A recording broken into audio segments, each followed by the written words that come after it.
What happens when the most powerful pro-slavery senator in America discovers that his heir carries the blood of the very people he's sworn to oppress? The answer will leave you speechless. Subscribe now. You won't believe what happens next. The morning sun cast long shadows across Willowbrook Plantation, its rays filtering through the Spanish moss that draped the ancient oak trees like funeral shrouds.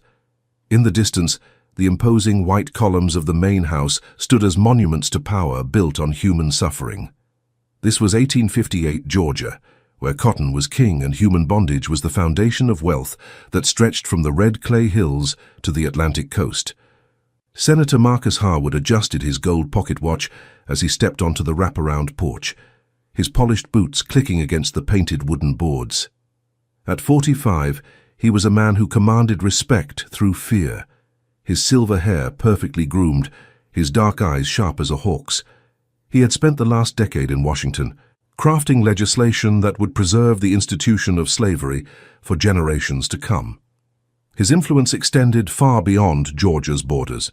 He was the architect of the Southern political machine, the man who whispered in presidents' ears and shaped the destiny of a nation. The plantation itself was a testament to his power.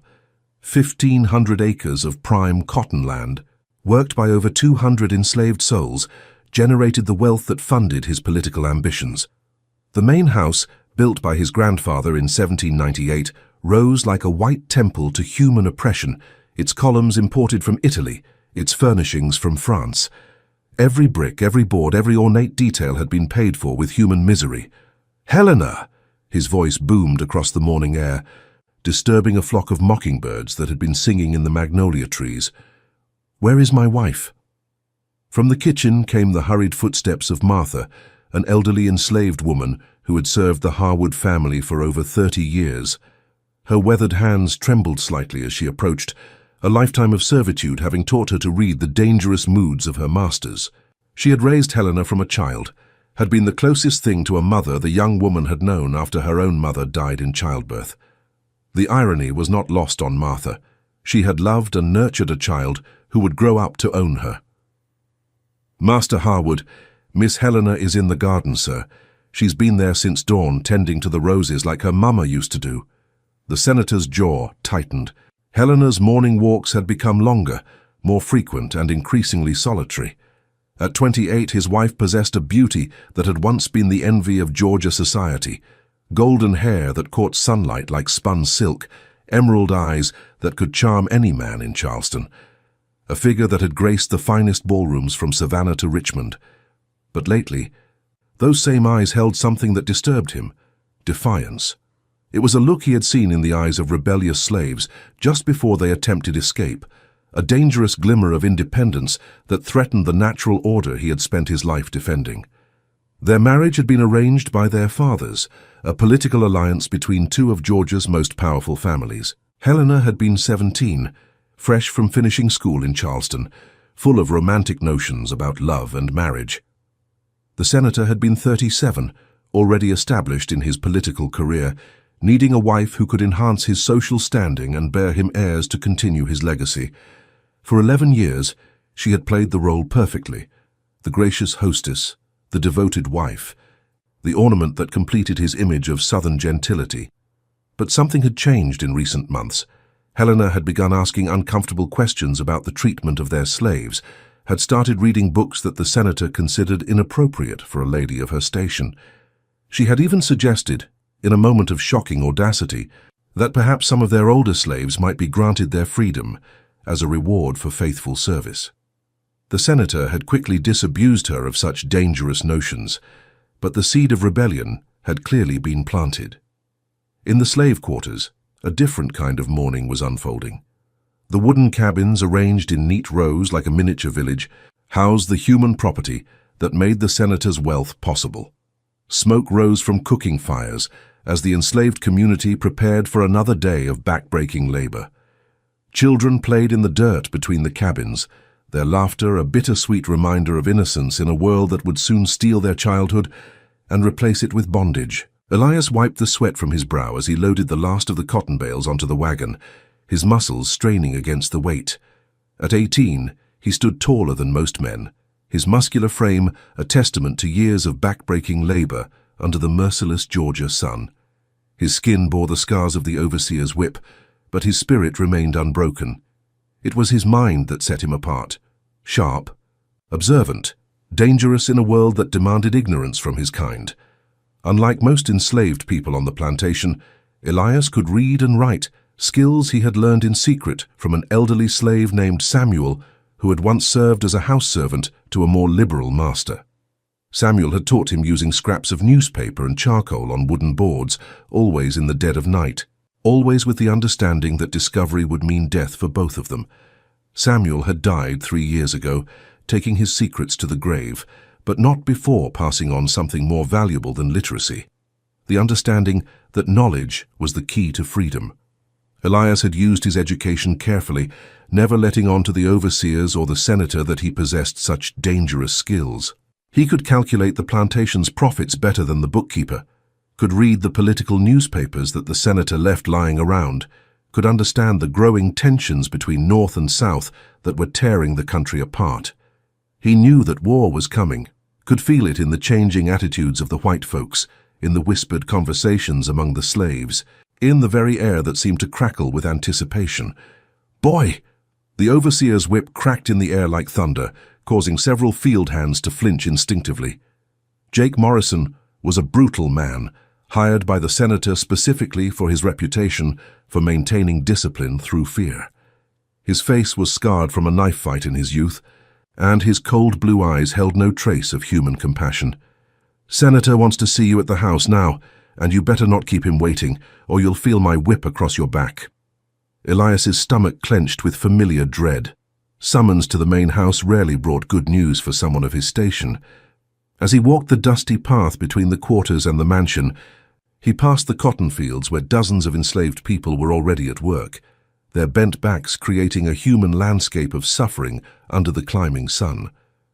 The contrast between their world and the pristine beauty of the main house was stark and intentional, a daily reminder of the vast gulf between master and slave.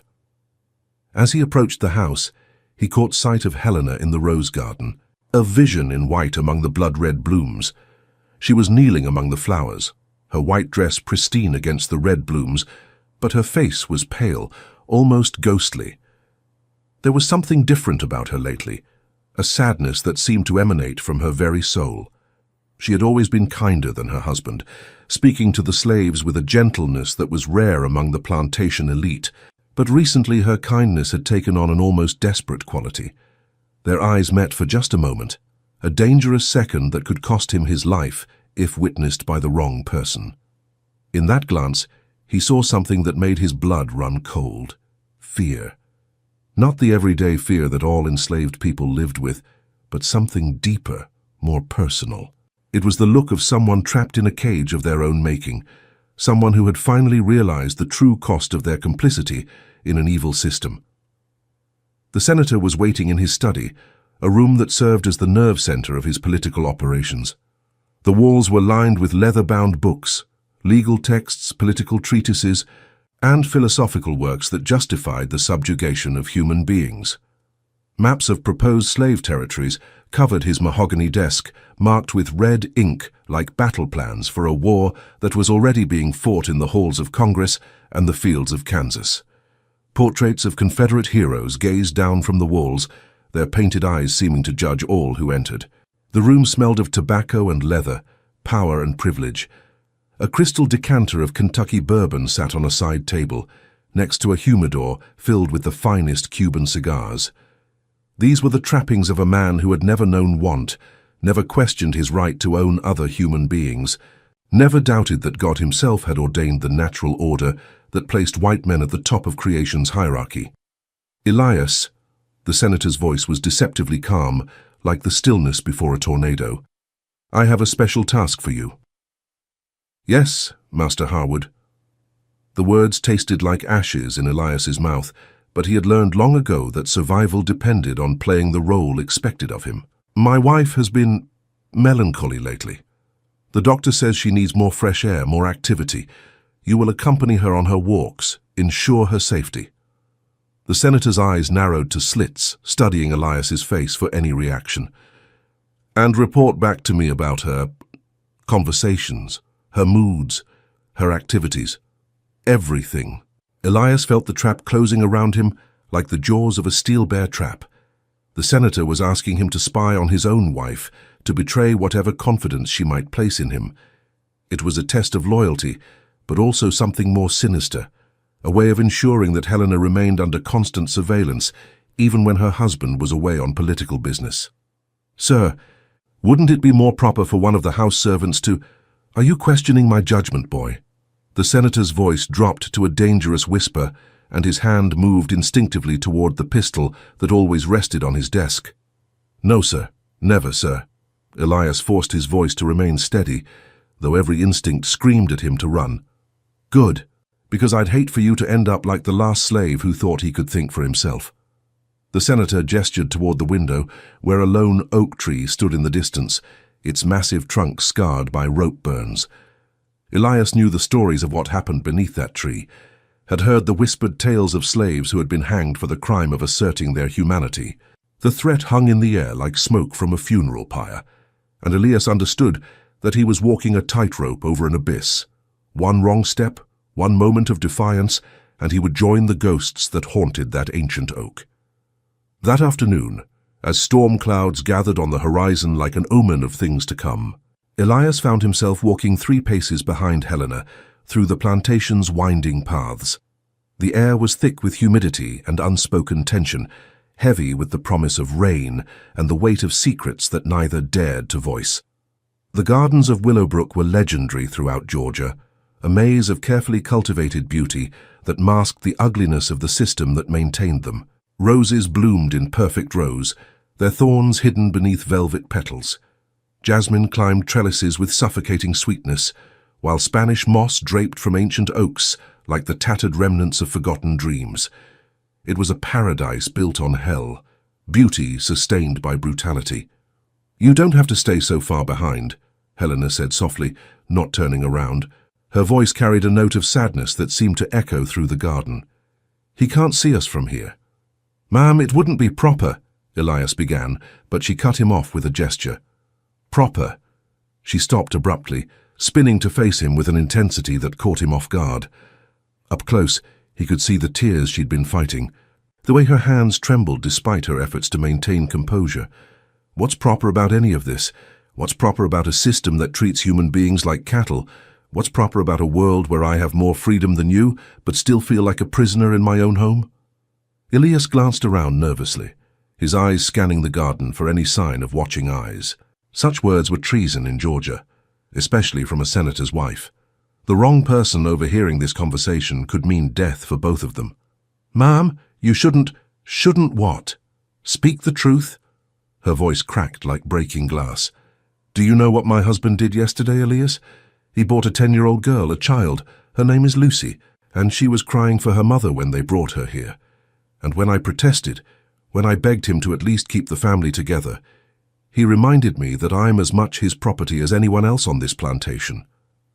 The words hung in the air like thunder before lightning, and Elias felt something shift in the very foundations of his world. He had always known that Helena was different from other plantation mistresses, kinder, more thoughtful, less cruel in her treatment of the enslaved. But this was the first time he'd seen the depth of her desperation, the extent to which she understood her own complicity in the system that oppressed them all. "Why are you telling me this?" he asked quietly, his voice barely audible above the sound of wind rustling through the magnolia leaves. Helena looked toward the main house, its white columns gleaming like prison bars in the afternoon light. When she spoke again, her voice was filled with a determination that surprised them both. "Because you're the only person on this plantation who reads, the only one who thinks beyond the boundaries they've set for us, and because—" She paused, her voice dropping to a whisper that seemed to carry the weight of the world. "Because I need your help." As if summoned by her words, the senator appeared on the distant porch, his figure dark against the white facade. Even from this distance, his presence felt oppressive, controlling, like a storm cloud that blocked out the sun. He stood there for a long moment watching them, and Elias could feel the weight of that gaze like a physical thing. "We should head back," Elias said urgently, but Helena didn't move. Instead, she reached into her dress pocket and pulled out a small leather-bound book. Elias recognized it immediately. Uncle Tom's Cabin. The forbidden novel that had sparked outrage across the South and been banned from every respectable household below the Mason-Dixon line. Possession of such a book could mean death for a slave, imprisonment for a white woman, and social ostracism for anyone foolish enough to be caught with it. "Ma'am, if anyone sees, then we make sure no one sees." Her green eyes blazed with a determination that transformed her from a fragile Southern belle into something far more dangerous, a woman with nothing left to lose. "Meet me tomorrow at the old mill, after sunset. There's something I need to show you, something that could change everything." As they walked back toward the house, neither spoke of the dangerous line they had just crossed, but both knew that their lives, and the lives of everyone on Willowbrook Plantation, would never be the same. The senator was waiting for them on the porch, his smile as cold as winter frost, his eyes calculating and suspicious. "Did you enjoy your walk, my dear?" His voice carried an undertone of threat that made Helena's skin crawl. "Very much," Helena replied, her voice steady despite the storm raging in her eyes. "The roses are particularly beautiful this time of year. And you, boy? Did you observe anything unusual?" The senator's gaze fixed on Elias with the intensity of a predator studying its prey. Elias felt the weight of the moment, the terrible choice between truth and survival. In his pocket, the forbidden book seemed to burn against his leg like a brand. "No, sir, nothing unusual. Just a peaceful walk in the garden." The senator studied them both for a long moment, his political instincts sensing undercurrents he couldn't quite identify. Finally, he nodded dismissively. "Very well. Elias, return to your duties. Helena, I need to speak with you about tonight's dinner arrangements." That night, as rain began to fall on the plantation like tears from heaven, 3 people lay awake in their beds, each consumed by the same thought. Tomorrow would bring a reckoning that would shake the very foundations of their world. In the main house, Helena stared at the ceiling of her gilded prison, her hand resting on her stomach, where a secret grew. A secret that would either destroy her or set her free. She thought of little Lucy, crying for her mother in the slave quarters, and felt something harden in her heart like steel forged in fire. In the overseer's cabin, Marcus Harwood cleaned his pistol with methodical precision, his mind racing with suspicions and plans for maintaining control. He had built his empire on fear and violence, and he would not hesitate to use both to protect what was his. And in the slave quarters, Elias held the forbidden book against his chest, knowing that the words within held the power to ignite a revolution, or get him killed. Around him his fellow slaves slept the exhausted sleep of the oppressed, unaware that one of their own was about to risk everything for the chance of freedom. The storm was coming, and Willowbrook Plantation would never weather it unchanged. The old mill stood like a forgotten monument at the edge of Willowbrook Plantation, its wooden wheel frozen by years of neglect and the relentless march of time. Spanish moss draped from its eaves like tattered curtains, and the sound of the nearby creek provided a natural mask for whispered conversations that could mean life or death. Built in the 1790s by the senator's grandfather, the mill had once been the heart of the plantation's operations, grinding corn and wheat for the growing community. Now it served as a reminder of better times, when the Harwood family's wealth had seemed as eternal as the Georgia pines. It was here, as twilight painted the Georgia sky in shades of purple and gold, that Helena waited for Elias. The air was thick with the scent of honeysuckle and the distant smoke from cooking fires in the slave quarters. Somewhere in the darkness, a whippoorwill called mournfully, its cry echoing across the fields where so much human suffering had taken place. She had told her husband she was visiting the sick children in the quarters, a lie that came easier than she'd expected, sliding off her tongue like silk. The senator had barely looked up from his correspondence with other pro-slavery politicians, too consumed with his plans to expand slavery into the Western Territories, to question his wife's sudden charitable interests. His desk had been covered with maps and letters, evidence of a conspiracy that reached from Georgia to Kansas, from the halls of Congress to the drawing rooms of Charleston's elite. Helena had spent the day in careful preparation, gathering documents and formulating the plan that would either save them all or destroy them utterly. She had dismissed the house servants early, claiming a headache that required solitude and darkness. In truth, she needed time to think, to steel herself for what she was about to propose to a young man whose life she was about to place in mortal danger. When Elias emerged from the shadows like a ghost materializing from the Spanish moss, Helena felt her heart race, not from attraction, but from the magnitude of what she was about to propose. He moved with the careful silence of someone who had learned that survival depended on invisibility, his dark skin allowing him to blend with the night in ways that might prove crucial in the days to come. "You came," she whispered, her voice barely audible above the sound of water flowing over the mill's ancient stones. "I shouldn't be here, ma'am. If anyone sees us—" His voice carried the weight of a lifetime spent calculating risks, measuring the distance between safety and disaster. "They won't." Helena gestured toward the mill's interior, where moonlight filtered through broken boards like silver fingers, reaching into the darkness. "I've been watching this place for weeks. No one comes here after dark. The overseers think it's haunted by the ghost of my husband's grandfather." The superstition was useful, keeping away prying eyes and curious servants. Helena had encouraged the stories, even adding a few embellishments of her own about strange lights and mysterious sounds. Fear was a powerful tool for ensuring privacy, and she had learned to use it as skillfully as any politician. Inside the abandoned structure, moonlight filtered through broken boards, creating a patchwork of light and shadow that seemed to dance with their movements. Helena had prepared for this moment, bringing candles and a small satchel that she now placed on the dusty floor with trembling hands. The mill's interior smelled of old wood and forgotten dreams, of grain that had long since turned to dust and machinery that would never turn again. "What I'm about to tell you," she began, her voice trembling with the weight of secrets that had been eating at her soul for months, "could get us both killed. But I can't live with this secret anymore.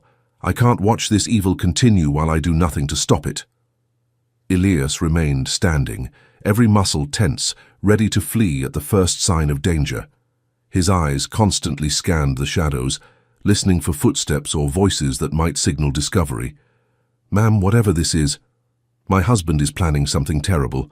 The words tumbled out in a rush, as if speaking them quickly might somehow lessen their impact.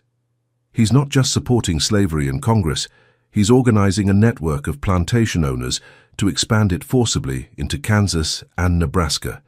He has maps, correspondence with military officials, plans to use violence if necessary to ensure that slavery spreads across the entire continent." She opened the satchel with shaking fingers, revealing documents bearing official seals and her husband's distinctive handwriting. The papers seemed to glow in the candlelight, evidence of a conspiracy that reached to the highest levels of government. "These are copies I made of his private papers, evidence of conspiracy, of planned massacres of free soil settlers, of bribes paid to federal officials, of weapons being stockpiled for a private war." Elias stared at the documents, his educated eyes quickly grasping their significance. He had read enough newspapers to understand the political tensions tearing the country apart, had heard enough whispered conversations to know that violence was already erupting in Kansas and Missouri. But seeing the evidence of organized conspiracy, of deliberate plans to spread slavery through force and terror, made his blood run cold. "Why are you showing me this?" he asked, though part of him already knew the answer. "Because I need someone to get these to the abolitionists in Savannah, someone who can move without suspicion, who can navigate the underground railroad network that I know exists, but can't access myself." Helena's eyes blazed with desperate determination. "You're the only person on this plantation who can read well enough to understand what these mean and smart enough to know how to use them." The weight of her request settled on Elias's shoulders like a physical burden. "Mom, you're asking me to commit treason. They'd hang me or worse. They'd make an example of me that would terrify every slave in Georgia." "I know." Helena's voice broke, and for a moment she looked like the frightened young woman she had been when she first arrived at Willowbrook as a 17-year-old bride. "And I know I have no right to ask this of you. I know that I'm asking you to risk everything while I remain safe in my comfortable prison. But Elias, if these plans succeed, thousands more people will be enslaved. Children will be torn from their mothers. Families will be destroyed. Entire communities will be wiped out to make room for cotton plantations. Elias picked up one of the documents, his educated eyes scanning the senator's careful script. The contents made his blood run cold. Detailed plans for armed raids against free soil settlements, lists of troublesome abolitionists to be eliminated, strategies for intimidating voters and rigging elections. It was a blueprint for turning the entire western frontier into a slave empire, enforced by private armies and funded by plantation wealth. "There's something else," Helena continued, her voice dropping to barely above a whisper. "Something personal that makes this even more urgent." She paused, her hand moving unconsciously to her stomach in a gesture that Elias didn't immediately understand. "I'm pregnant." The words hit Elias like a physical blow, and he nearly dropped the document he was holding. "Ma'am, I don't understand." "My husband believes this child will be his heir, the future of his political dynasty. He's already making plans, talking about grooming his son to continue his work, to expand the slave empire even further than he has." Helena's voice turned bitter, filled with a hatred that surprised them both. "But this child won't be his legacy of hatred. I won't allow it." Elias began to understand the true scope of her desperation, the depth of the trap she found herself in. A child would bind her to the senator forever, would give him another tool to control her, another reason to ensure that his political dynasty continued. "What are you asking me to do?" Helena took a deep breath, steeling herself for what came next. The plan had been forming in her mind for weeks, growing from a desperate fantasy into a concrete strategy that might actually work. "I'm asking you to help me destroy my husband's career, to help me expose him as the monster he is. And—" She paused, her next words barely audible. "I'm asking you to help me ensure that this child is never raised to perpetuate his father's evil." "How?" The question came out as barely more than a breath. "By making sure the child isn't his." The silence that followed was deafening, broken only by the sound of water flowing over stones and the distant call of nightbirds. Elias stared at Helena, trying to process what she was suggesting, the full implications of her desperate plan. "Ma'am, you can't mean—" "I mean exactly what you think I mean." Helena's voice was steady now, resolved, as if speaking the words aloud had given her strength. "If I bear a child with African blood, the scandal will destroy my husband's political career. The evidence of his conspiracy, combined with the humiliation of his wife bearing a mixed-race child, will end his influence forever." Elias stepped back, shaking his head in disbelief. "You're talking about your life, Mom. They'd kill you. They'd kill us both. They'd make it slow and public, a warning to anyone else who might think of crossing the natural order. Maybe, or maybe we'd be free." Helena moved closer, her green eyes intense in the flickering candlelight. "Think about it, Elias. Your child could grow up free in the North. My husband's political machine would crumble. The expansion of slavery he's planning would be stopped. How many lives would that save? How many children would grow up free instead of in chains? And you, what happens to you?" Elias's voice was filled with a concern that surprised them both. Helena smiled sadly, and for a moment she looked older than her 28 years. "I've been dead inside this marriage for years. At least this way, my death might mean something. At least this way I could finally fight back against the evil I've been complicit in for so long." Elias turned away, overwhelmed by the magnitude of what she was proposing. Through the broken mill wheel, he could see the lights of the plantation house in the distance, a symbol of everything that had oppressed his people for generations. He thought of his parents, sold away when he was 12. He thought of his sister Sarah working in the fields under the overseer's whip. He thought of little Lucy, crying for her mother in the slave quarters. "There has to be another way," he said finally, though his voice lacked conviction. "There isn't." Helena's voice was firm, filled with the certainty of someone who had exhausted every other option. "I've thought about this for months. My husband controls everything, the local law enforcement, the judges, even the church. The only way to destroy him is from within, using his own pride and prejudice against him." She pulled out another document from her satchel, a letter in her own handwriting, carefully crafted over many sleepless nights. "I've already written to my sister in Boston. She's married to an abolitionist lawyer named William Garrison, not the famous one, but his cousin. If we can get the evidence to them, along with testimony about what happened here, they can ensure the story reaches the national press. Elias read the letter, noting the careful way Helena had crafted her words to suggest she was a victim of assault rather than a willing participant. It was a lie that could save both their lives if the plan succeeded, but it was also a lie that would haunt them both forever. "You've thought of everything," he said quietly. "I've had to. This is the only chance we'll ever have." Helena reached out, almost touching his hand before pulling back, remembering the danger of even that small gesture. "I know what I'm asking is impossible. I know the risks.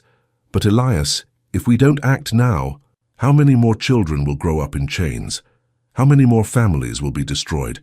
How many more people will die to feed my husband's ambition?" Outside, an owl hooted in the darkness, and somewhere in the distance they could hear the mournful singing from the slave quarters. Voices raised in spirituals that spoke of freedom and deliverance, of a promised land that seemed as distant as the stars. The songs carried across the night air like prayers, like hopes made audible, like dreams that refused to die despite generations of oppression. "If I agree to this," Elias said slowly, his voice heavy with the weight of decision, "what happens after? How do we explain it? We don't explain anything. When the time comes, I'll claim I was attacked by unknown assailants. You'll be just another slave who was in the wrong place at the wrong time. The evidence will point to my husband's enemies, abolitionists seeking revenge for his political activities." It was a dangerous game built on lies and desperation, but Elias could see the logic in it. The senator's many enemies would provide perfect cover for the real truth, and the political climate was volatile enough to make such an attack entirely plausible.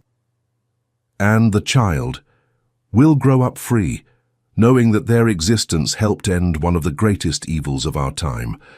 Helena's voice softened with something that might have been hope. "Isn't that worth any risk?" Elias looked at the documents again, thinking of all the people who would suffer if the senator's plan succeeded. He thought of the families torn apart at slave auctions, of the children sold away from their mothers, of the generations yet to be born into bondage. He thought of the Underground Railroad conductors, who risked their lives every night to lead people to freedom, of the abolitionists who faced death threats and violence for speaking the truth. "When?" he asked quietly, and Helena knew that he had made his decision. "Soon. Before I start showing. We'll need to be careful, plan every detail." Helena began gathering the documents with hands that no longer trembled. "Can you get these to Savannah? I have a cousin who works on the docks. He has connections with the Underground Railroad, people who can get messages to the right places." Elias paused, meeting her eyes in the candlelight. "But ma'am, once we do this, there's no going back, no changing our minds, no pretending it never happened." "I know." Helena stood, her silhouette framed by moonlight streaming through the broken mill wheel.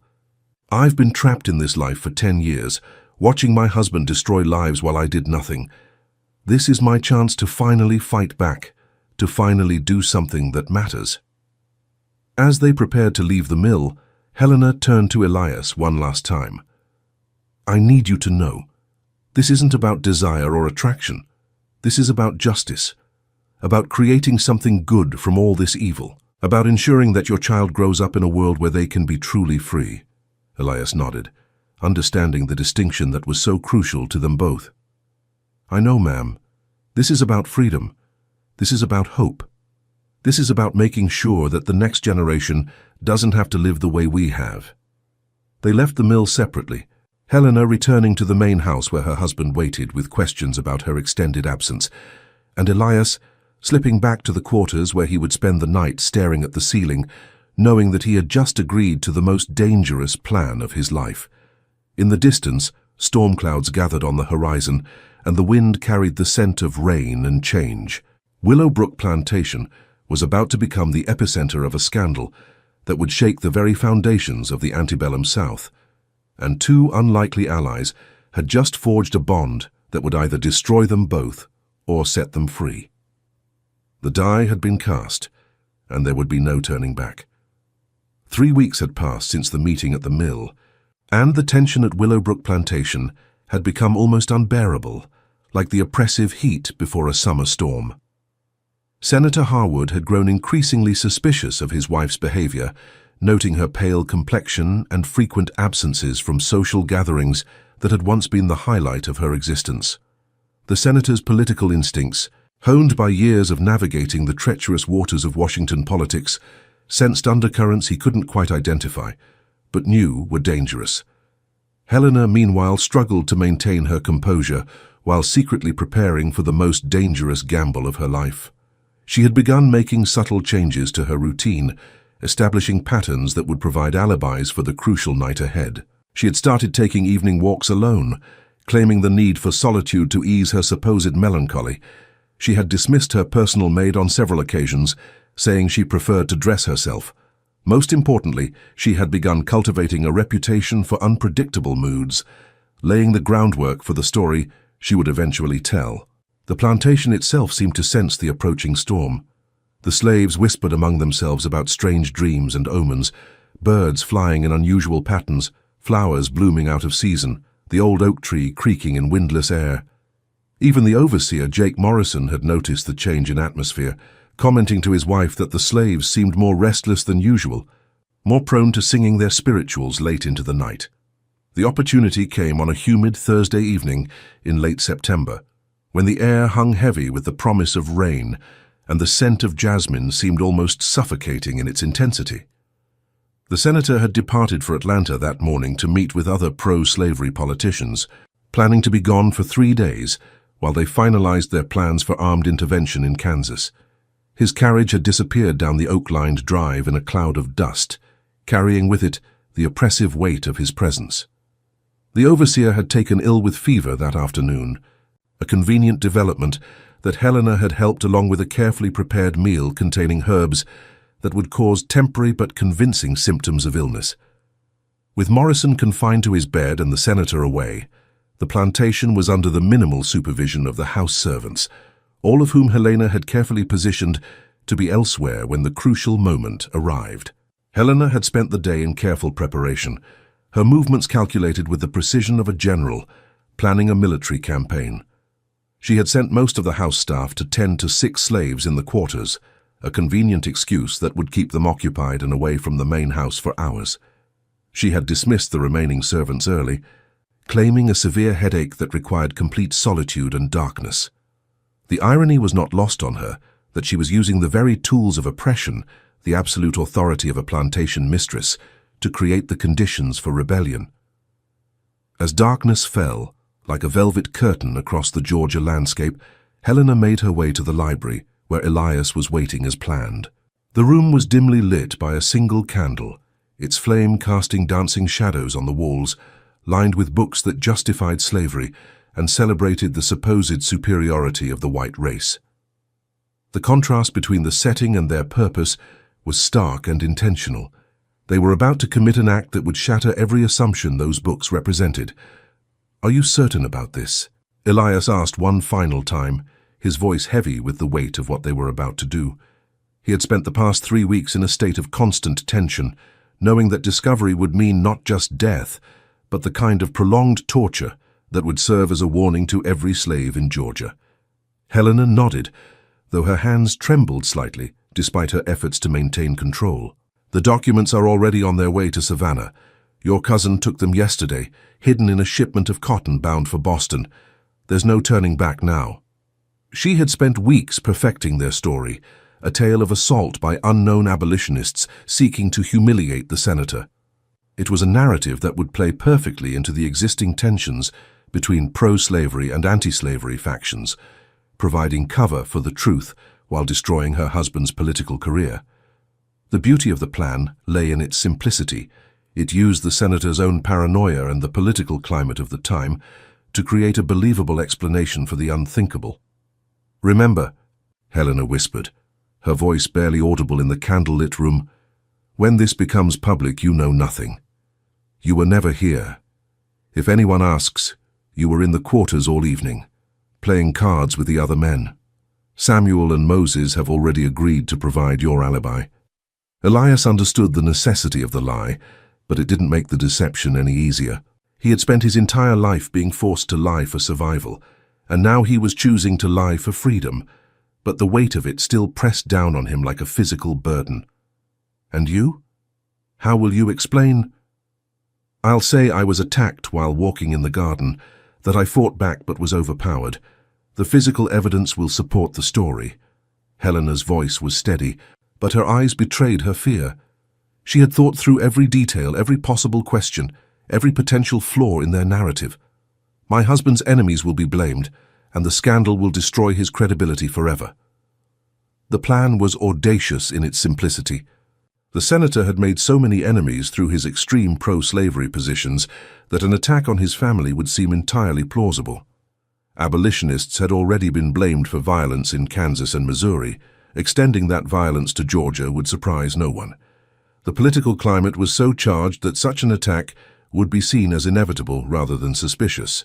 What happened next was not born of passion or desire, but of desperation and a shared commitment to justice that transcended the boundaries of race and class. Both understood that they were sacrificing their own safety for the possibility of freedom, not just for themselves but for countless others who would suffer under the senator's expanding influence.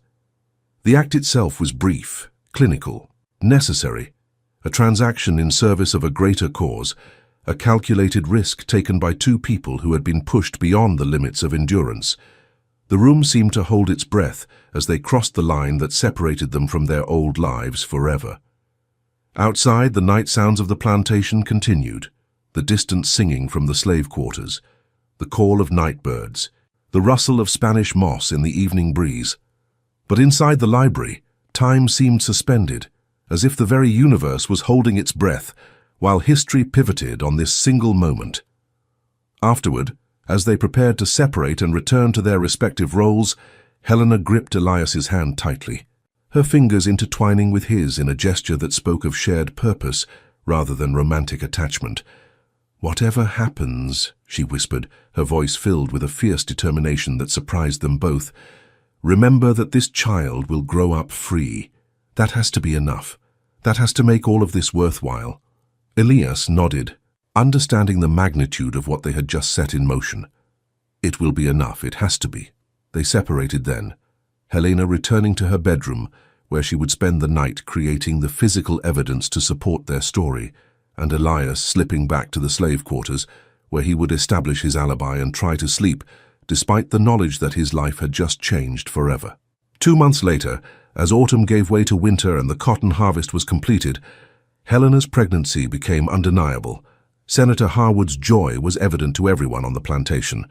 He spoke constantly of his future heir, of the political dynasty that would continue his work, of the son who would carry on the family tradition of defending slavery and white supremacy. He had no idea that his celebration was premature, that the child growing within his wife would be his ultimate downfall.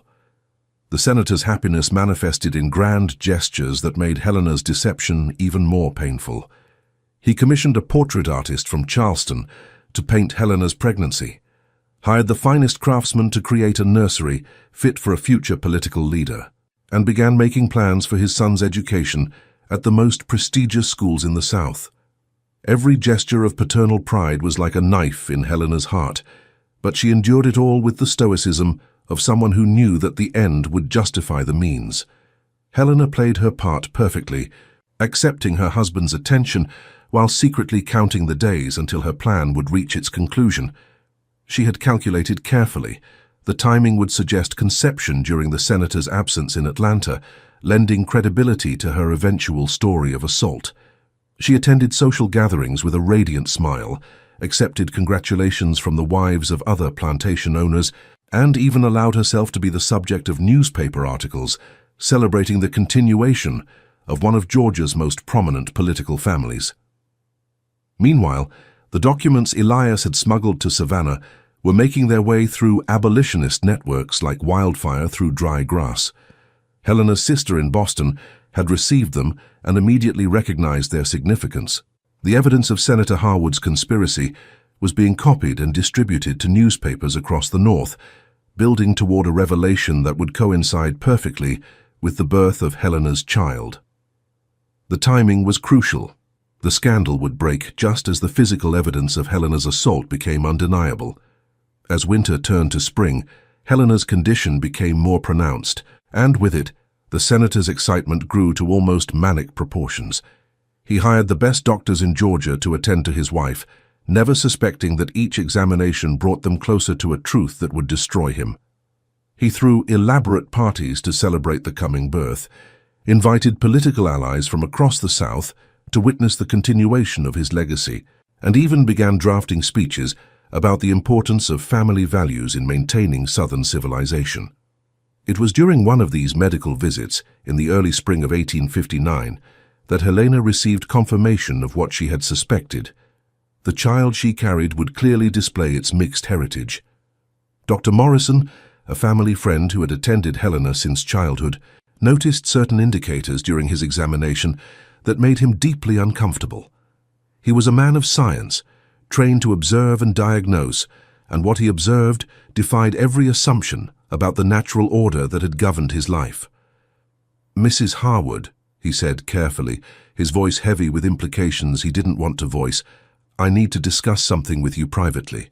Helena's heart raced, but she maintained the composure she had perfected over months of deception. "Of course, Dr. Morrison. Is something wrong with the baby?" "The child you're carrying—" He paused, struggling with the implications of what he had observed. "There are certain characteristics that suggest that indicate—" He stopped again, unable to complete the sentence that would shatter the world they both knew. "Doctor, please tell me what's wrong." Helena's performance was flawless, her voice carrying just the right note of maternal concern mixed with growing fear. "Mrs. Harwood, I believe your child may have African ancestry." The words hung in the air like a death sentence, and Helena allowed herself to appear shocked, horrified, devastated. She had rehearsed this moment in her mind countless times, but the reality was still overwhelming. "That's impossible," she gasped, her hand flying to her throat in a gesture of pure shock. "How could—" She stopped, her eyes widening as if a terrible realization had just struck her. Dr. Morrison was watching her carefully, his medical training warring with his social conditioning. "Mrs. Harwood, if there's something you need to tell me—" "I was attacked," Helena whispered, her voice breaking with practiced emotion. "Last fall, while Marcus was in Atlanta. I never told anyone because I was ashamed, because I hoped—" She dissolved into tears that were only partially feigned. "Doctor—" Morrison was stunned into silence. The political tensions of the time made such an attack entirely plausible, abolitionists seeking to humiliate a prominent pro-slavery politician through the ultimate violation of his wife. It was exactly the kind of symbolic violence that both sides had come to expect in the escalating conflict over slavery. "My dear woman, why didn't you report this? Who was responsible?" His voice was filled with outrage and sympathy. "I don't know, they wore masks, spoke of making my husband pay for his political activities. They said—" Helena's voice dropped to a whisper. "They said this would destroy him."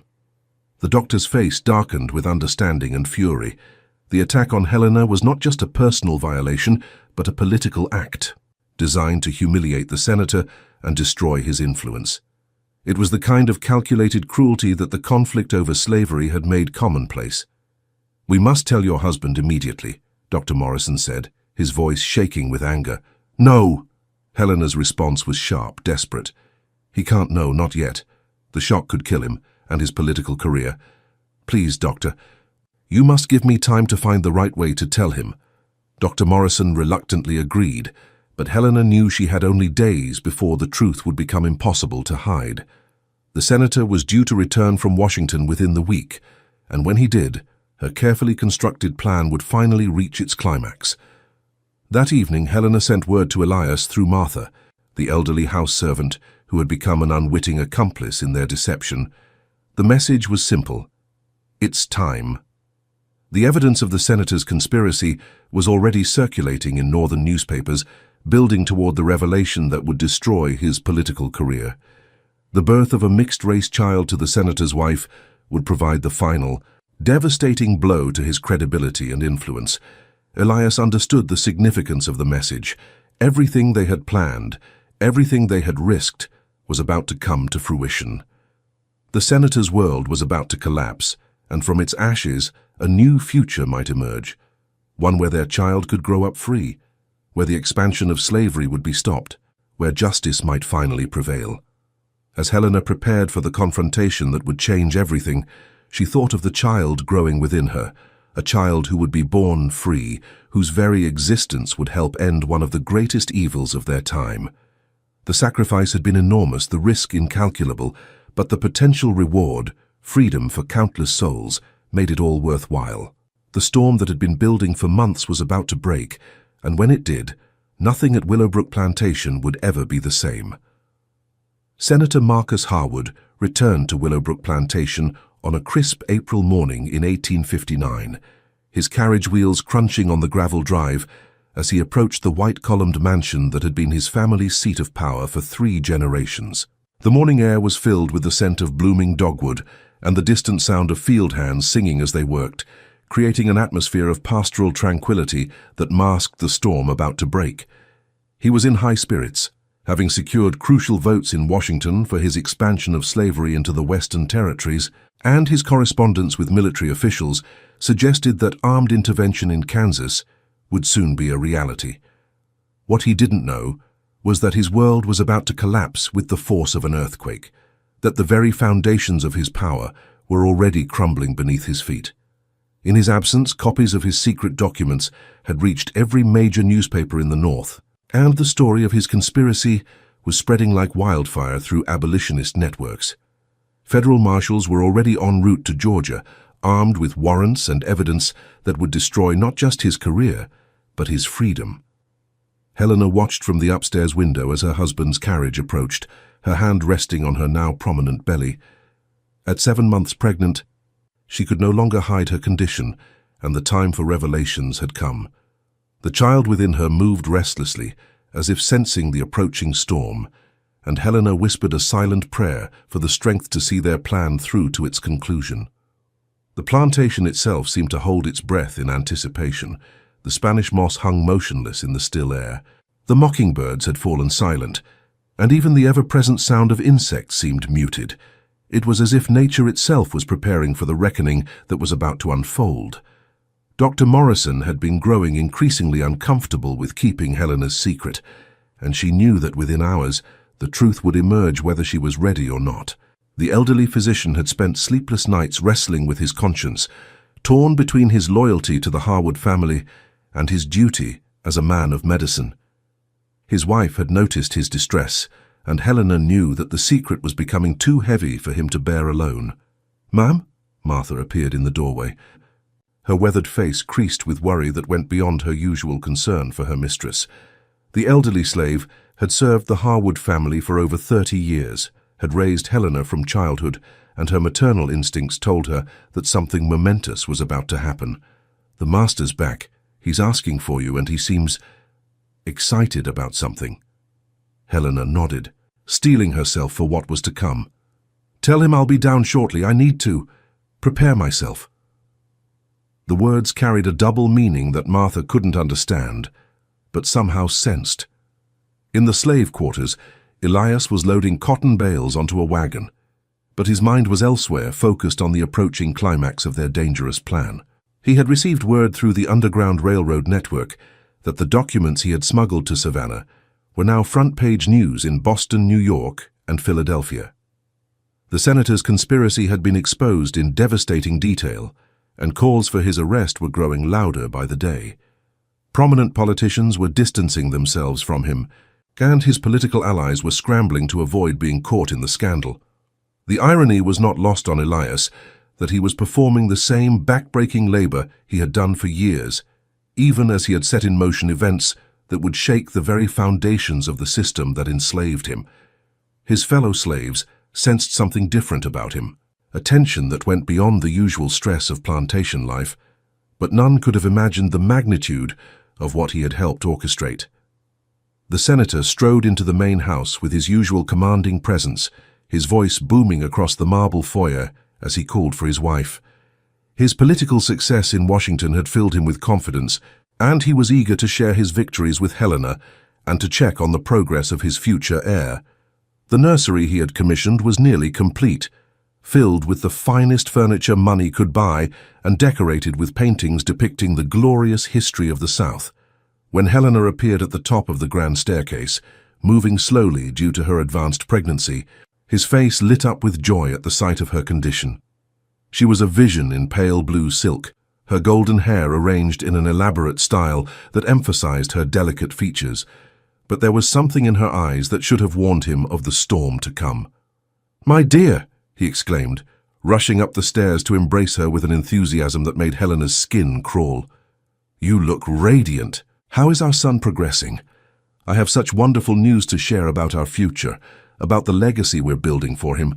Helena allowed herself to be embraced, feeling the irony of his words like daggers in her heart. Every gesture of affection felt like a betrayal of everything she had worked toward. Every expression of paternal pride, a reminder of the deception she had orchestrated. "Marcus, we need to talk, privately." Something in her tone made the senator pause, his political instincts finally registering the undercurrents he had been too excited to notice. He studied her face more carefully, noting the tension around her eyes, the way she seemed to be bracing herself for something momentous. The joy in his expression began to fade, replaced by the calculating wariness that had served him well in the treacherous waters of Washington politics. "Of course, in my study." His voice carried a note of caution now, the first hint that his perfect world might not be as secure as he had believed. As they made their way to the senator's private domain, Helena caught sight of Dr. Morrison's carriage approaching the house through the oak-lined drive. She had sent for him that morning, knowing that his medical authority would lend credibility to what she was about to reveal. The timing was perfect. The doctor's arrival would provide the final piece of evidence needed to make her story believable. In the study, surrounded by maps of proposed slave territories and portraits of Confederate heroes, Helena faced her husband across his mahogany desk. The room that had once symbolized his power now felt like a tomb, filled with the ghosts of all the lives he had destroyed in service of his ambitions. The morning light streaming through the windows seemed harsh and unforgiving, illuminating every line of cruelty in his face. "Marcus," she began, her voice steady despite the magnitude of what she was about to say, "there's something about the baby that you need to know." The senator's smile faded completely now, replaced by a growing sense of unease. "What do you mean, is something wrong with the child?" Before Helena could respond, Dr. Morrison was announced by a nervous house servant. The elderly physician entered the room with obvious reluctance, his medical bag clutched tightly in his hands like a shield against the storm he knew was coming. His usually composed demeanor was cracked with stress, and his eyes darted between Helena and the senator like a man caught between two opposing armies. "Doctor," the senator said, rising to greet him with forced joviality. "Perfect timing. I was just about to hear about my son's progress. I trust everything is proceeding normally." Dr. Morrison exchanged a meaningful glance with Helena, who nodded almost imperceptibly. The moment had arrived, and there would be no turning back from what was about to unfold.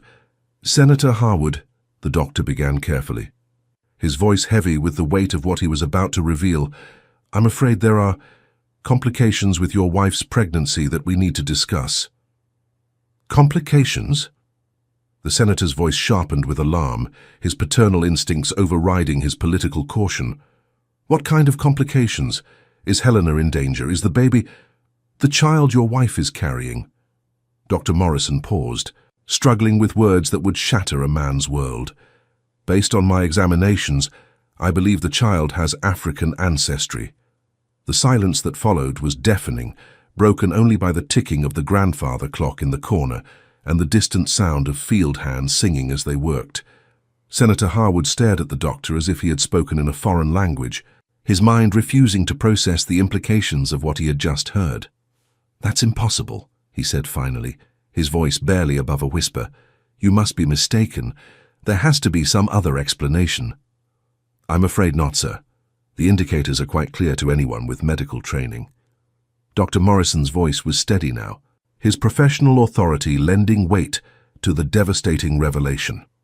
The senator turned to Helena, his face a mask of confusion and growing horror. The political implications were already racing through his mind, the scandal, the humiliation, the complete destruction of everything he had worked to build. Helena, tell him he's wrong. Tell him this is some kind of terrible mistake. Helena took a deep breath, knowing that the next words out of her mouth would change everything, would set in motion the final act of their carefully orchestrated plan.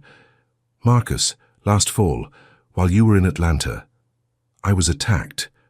The senator's face went white as the full implications hit him like a physical blow. He staggered backward, gripping the edge of his desk for support as his legs threatened to give way beneath him. Attacked? What do you mean, attacked? 3 men. They wore masks, but they spoke of you, of your political activities. They said... Helena's voice broke with genuine emotion now, the weight of months of deception finally taking its toll. They said this would destroy you. The full implications hit the senator like a cannonball to the chest. He understood immediately that this was not just a personal violation, but a calculated political attack designed to humiliate him and destroy his influence. The timing, the symbolism, the devastating effectiveness of it all spoke to a level of planning that terrified him. "No," he whispered, his voice cracking with despair. "No, this can't be happening. Not now, not when everything was going so perfectly." Dr. Morrison, believing completely in Helena's story, stepped forward with professional compassion.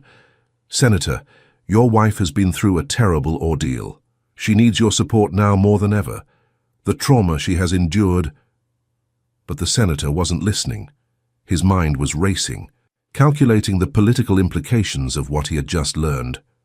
A mixed-race child born to his wife would be the ultimate scandal, the kind of humiliation that would end his career and destroy everything he had worked for. His enemies would use it as proof that his family was tainted, that his bloodline was corrupted, that he was unfit to lead the white race in its struggle for supremacy. "Who?" he demanded, his voice rising to a roar that shook the windows. "Who was responsible? I'll hunt them down like dogs. I'll make them pay for what they've done." "I don't know," Helena lied smoothly, her performance flawless even under the intensity of his rage. "They never removed their masks, but they knew about your work in Congress, your plans for the territories. It had to be abolitionists, probably working with that underground railroad network." As if summoned by her words, there was a commotion outside that made all 3 of them freeze. Through the study window, they could see riders approaching at full gallop, men in dark suits with the bearing of federal marshals, their horses lathered with sweat from hard riding. The senator's face went ashen as he recognized the lead rider.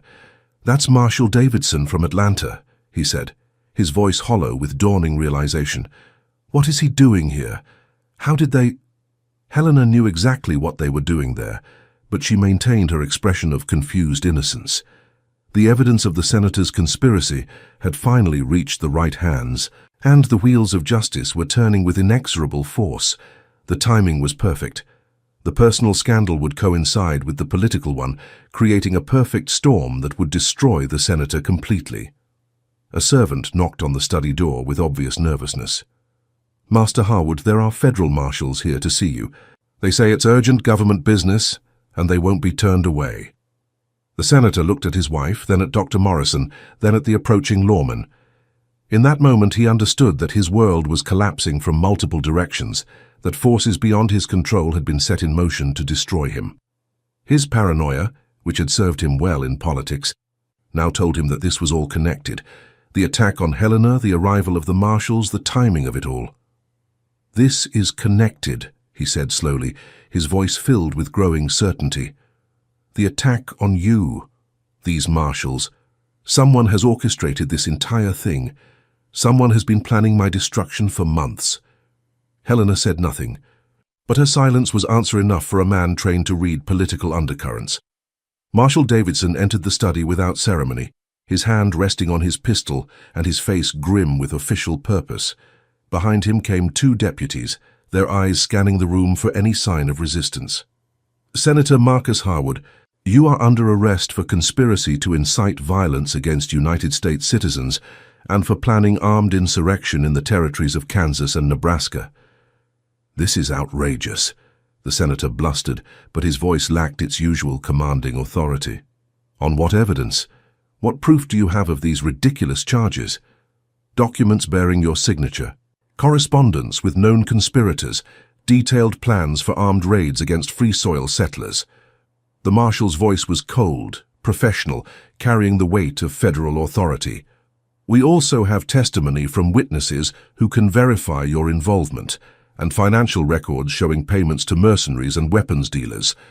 As the marshals placed the senator in shackles, the sound of metal against metal seemed to echo through the room like a death knell. Helena felt a mixture of triumph and sorrow as she watched the man she had once loved, before his hatred had consumed him, finally facing justice for his crimes. "Helena," the senator said as he was led away, his voice broken and desperate. "The child. What will you do? How will you survive the scandal?" "I'll raise them to be better than either of us," she replied quietly, her words carrying the weight of a solemn vow. "I'll make sure they grow up knowing that their existence helped end something evil." In the slave quarters, Elias watched as his former master was taken away in chains, the sight filling him with a complex mixture of emotions. Word had already spread through the plantation that the senator had been arrested, that his political career was over, that the world they had all known was about to change forever. The enslaved people of Willowbrook whispered among themselves about freedom, about the possibility that their children might grow up in a different world. The aftermath of the senator's arrest was swift and devastating. His co-conspirators, faced with the evidence of their involvement, quickly distanced themselves from him and his cause. Political allies who had once courted his favor now refused to acknowledge they had ever known him. The expansion of slavery that he had worked so hard to achieve died with his reputation, as moderate politicians seized the opportunity to distance themselves from his extremist positions. 3 months later, as summer gave way to autumn, Helena gave birth to a daughter, a beautiful child whose mixed heritage was unmistakable to anyone who looked upon her. The scandal rocked Georgia society and provided the final nail in the coffin of the senator's political movement. Newspapers across the South reported the story with a mixture of outrage and fascination, while northern papers used it as evidence of the moral corruption inherent in the slave system. Helena named her daughter Hope, a name that carried the weight of everything they had sacrificed to achieve, everything they had risked to make possible. The child's very existence was a testament to the power of courage over fear, of justice over oppression, of love over hatred. With the help of her sister in Boston, Helena moved north within months of Hope's birth, leaving behind the world that had shaped her but could no longer contain her. The Willowbrook plantation was sold to pay the senator's legal debts, and the enslaved people who had worked its fields were freed as part of the legal settlement that followed his conviction. Elias was granted his freedom as part of that same settlement, along with a small sum of money that allowed him to start a new life. He moved to Philadelphia, where he became a teacher and activist, using his intelligence and courage to help other escaped slaves build new lives in freedom. He never forgot the night that had changed everything, never forgot the woman who had risked everything to strike a blow against evil. The senator died in federal prison 3 years later, his dreams of a slave empire buried with him in an unmarked grave. His death was barely noted in the newspapers, a forgotten footnote to a larger story of justice and redemption. And Hope Harwood grew up to become one of the most prominent civil rights activists of her generation, never knowing the full truth of her conception, but understanding that her very existence had helped strike a blow against one of history's greatest evils. She carried within her the courage of both her parents, the desperate bravery of a woman who had risked everything for justice, and the quiet strength of a man who had dared to dream of freedom. The story of Willowbrook Plantation became legend in abolitionist circles, a tale of how courage and sacrifice could triumph over even the most entrenched evil. It was whispered in underground railroad stations, told in northern churches, and passed down through generations as proof that even in the darkest times, hope could survive and justice could prevail. If this story of courage and sacrifice moved you, subscribe and share. History is full of untold stories of ordinary people who did extraordinary things to fight injustice. Which story of hidden heroism should we tell next? Let us know in the comments below, and don't forget to hit that notification bell so you never miss these powerful tales from our past.